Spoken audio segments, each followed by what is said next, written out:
Did you get that? G86. Hey.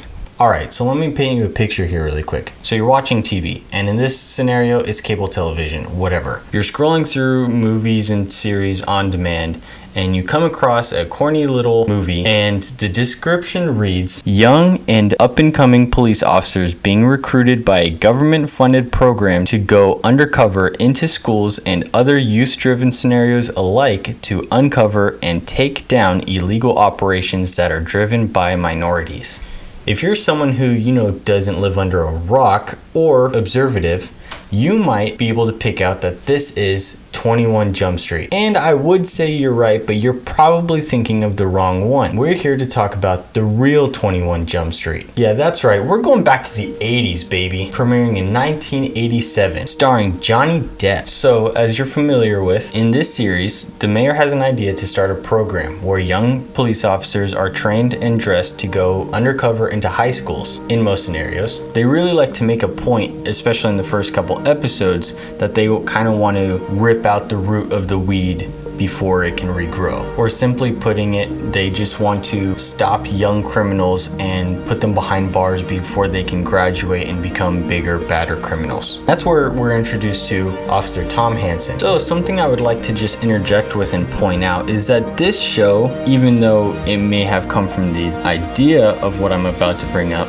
doesn't play on the joke of people in their late 20s or early 30s playing high school students. They actually had Johnny Depp and his fellow co-stars being around the age 23, 24, which they are in the show, being able to clean themselves up enough so that they can go into high schools being believable students, which makes sense. I mean, being realistic, I know people around my age who are commonly mistaken for being much younger than they are. It's not a totally unrealistic thing. But back to the main topic, Johnny Depp was coming from other projects at the time, such as Private Resort and Slow Burn, so he was still kind of an up-and-coming actor, but he was pretty well known at the same time. So in this first episode, it's quickly revealed that Tom Hansen is the son of a well-renowned police officer that had passed in recent time. Tom Hansen wants to live up to his father's legacy and prove that he's a capable police officer. Hansen gets news of the program from his captain after a small little mishap in an incident when apprehending a few armed suspects. At first, Hansen kind of takes it as a joke and he thinks that it's a slap in the face that he's working with other young officers and he's being put back into high school again. But he finally takes it up as an opportunity when his captain tells him that he would be making a real difference, and not a lot of people are given this kind of opportunity. So even though it's a little reluctant, he takes it. We're then introduced to some of our key names, some of which including Captain Richard Jenko, Officer Judy Hoffs, Officer Doug Penhall, and lastly, Officer Harry Truman Aoki. I don't really have to get into the nitty-gritty details of the case that Hansen joins onto. We're really just talking about the entirety of the show. I would actually like to jump forward a little bit. Transitioning from the end of season 1 and into season 2, the writers actually kill off Captain Jenko. I'm sure it has something to do with the actor Frederick Force at the time, but in this show, purely from speculation, I think the character Jenko was put into 21 Jump Street more of a joke from other captains and the entirety of the police force, because he's kind of a goofball and he tries to act like a teenage kid, which he's clearly not. I think it's a good thing that they take him out of the show because he tries really hard to be hip and cool and with the younger audience, but it just doesn't click very well, especially him being in a leadership position. I just don't see much growth and room for improvement with a character like that, at least for something at the time. If it was made now, that might be a different story, but we're talking about the 80s here. This then brings me to my next point, which is who they replace Jenko with. Captain Adam Fuller. Now, Captain Fuller is a very different kind of character. He's very by the book. He has more experience being a captain and in a leadership position, and he just has more drive, which I think works better in this case because this gives him more room for improvement and opportunities to make connections with the younger police officers and grow relationships relationships with them, which shows because he ends up actually becoming more of like a role model and kind of a father figure to these younger police officers. And it doesn't really stop there either. All of the characters really have multiple character arcs and character development moments that are all very unique to them. For instance, Doug Penhall in the beginning of the show is kind of introduced as a goofball and a little bit of a flirt, and he's just kind of, but with involvement of a couple serious relationships throughout the show, he actually becomes one of the more mature and grown-up officers of them all. He starts to realize what it means to be an adult and taking his career seriously, along with mixing that into his personal life. Spoiler alert here for anyone who actually plans on watching the show. In the first half of the series, maybe even a little less than that, Aoki has identified as a Japanese American officer, but in an episode that involves immigration coming after him and his visa, Aoki quickly reveals to the rest of his team that he's actually a sole survivor from a village in Vietnam due to war-related reasons, and due to fear of how people might perceive him, especially in the police force and things going on in war efforts at the time, he disguises himself as a Japanese citizen instead of a Vietnamese citizen. But moving forward to Judy Hopps, she purely just has an arc where, as a black female officer in a police force that's at the time purely ran by white men, she really just wants to prove herself that she's more than what she is on the surface. And then lastly, we get to Tom Hansen. He probably has the darker of all of the character arcs because he starts off more hopeful and he starts off wanting to be the best of the best. But a couple seasons in, he actually witnesses the death of a girlfriend he has, which starts a very long and, may I state, kind of dragged out character development arc because he's constantly going back and forth and he keeps questioning if he wants to be a police officer anymore and if he's even making a difference that he's been trying to make this whole time. Because time and time again, it just proves that along with the times changing, people change. He can't keep up with all of the crazy things that are happening in the high schools and even in colleges and all the different kinds of undercover scenarios he's being put into. He just doesn't know if it's worth it at this point, which is something that I'll probably come back to later on. Along with Tom Hansen and the other police officers and some of the things that they go through throughout the show, the series actually likes to tackle a lot of very real situations. Anything ranging from immigration conversations to the use of drug and alcohol in high schools, sexual abuse, the list goes on. I hate to sound so morbid, but that's kind of what the show is for a long period of time. It's very personal and it's very real. One episode that I would like to talk about just a little bit, but I won't get into too many nitty-gritty details, is an episode where Tom Hansen is essentially sent undercover to watch after a young student who's been diagnosed with AIDS. And at the time, in the late 80s, AIDS was perceived very differently than how they are now. Now we have treatments. People are able to function with these kinds of conditions without it being a big deal. But at the time, they didn't have these things. So the episode kind of pushes the characters to treat this young student almost like as if he's a zombie and he's going to infect everyone, which is obviously not the case. And we know that that's not how it works. But again, this is the late 80s, very different times, different conditions. I only bring this up because this is one of very many topics that they try to tackle in the show. And some of these issues are even things that people are still even talking about to this very day. So the show still kind of has some kind of aged grounds to go off. Anyways, fast forward a few seasons and we reach the end of season 4. The show was originally supposed to come to a close, so both Hansen and Aoki take a leave from the show to go pursue other projects, films, franchises, so on and so forth. But the show does suddenly pick up a 5th and final season. With that being said, they do try to replace those two characters with these new officers that go by the name Officer Anthony Mack McCann and Officer Dean Garrett. The show obviously doesn't keep its charm that it used to have prior, because these two were clearly just brought in for the sake of substituting the characters that they had lost. Still try to push that edgy tone, but it really loses a lot of its audience. People don't really care for these characters that they try to push on us, so it definitely feels more like the show needs to come to a close. But quite frankly, that part's not important. Now, I want to jump roughly 20 years to 2012. This is around the time where a lot of franchises, especially from the 80s, start getting reboots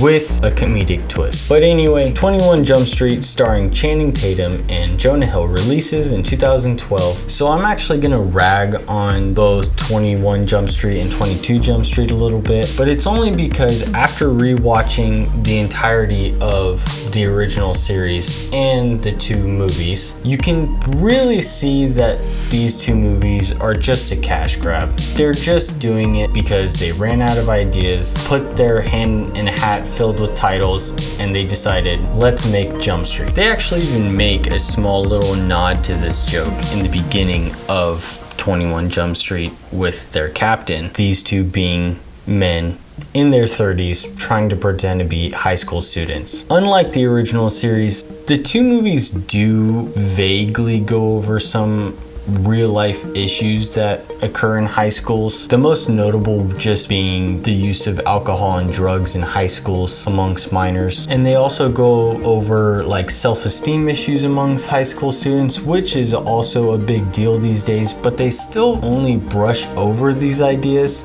and they still sprinkle in comedy amongst the very serious moments throughout the two movies. Normally it's a fun thing when franchises don't take themselves too seriously and they have a comedic or fun presence, but these two movies kind of just feel like they're making fun of the original show. Essentially all of the poor qualities of the show they make into a joke, and they don't accentuate any of the good things about 21 Jump Street. Something else I would like to point out that kind of just bothers me. It's really a nitpick, but still, it gets under my skin a little bit. So in the original series, the Jump Street Chapel is actually a real chapel that was deserted, and it's reconfigured into a hub for these young officers to reconvene, talk about their case, and be assigned and go out into the field. And it does start as kind of a place where they can lounge back, and there's arcade games, and there's things they can do to hang out with each other. But when Captain Fuller comes in, he turns it into a real precinct, and there's more people, there's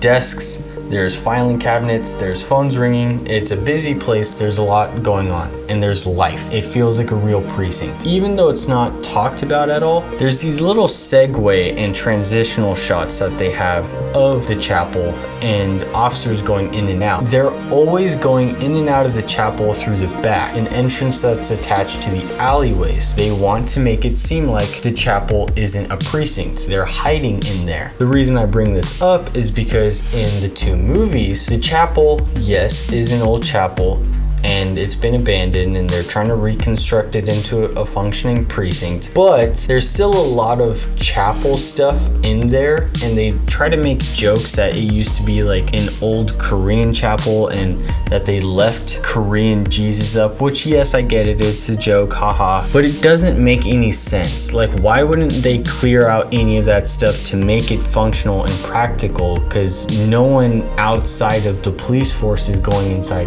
anyway. It just doesn't make sense. Also, they have all of these computers and monitoring units with all these fancy blue lights and tech everywhere, but only like 6 people are in the building at a time, and most of them aren't doing anything. They're just sitting around like these 2 cheerleader officers who come in and out of the precinct gawking about their case and how well they're doing, but it still doesn't feel like there's any life, and it doesn't feel like there's anything going on outside of the realms of Tatum, Hill, and Ice Cube.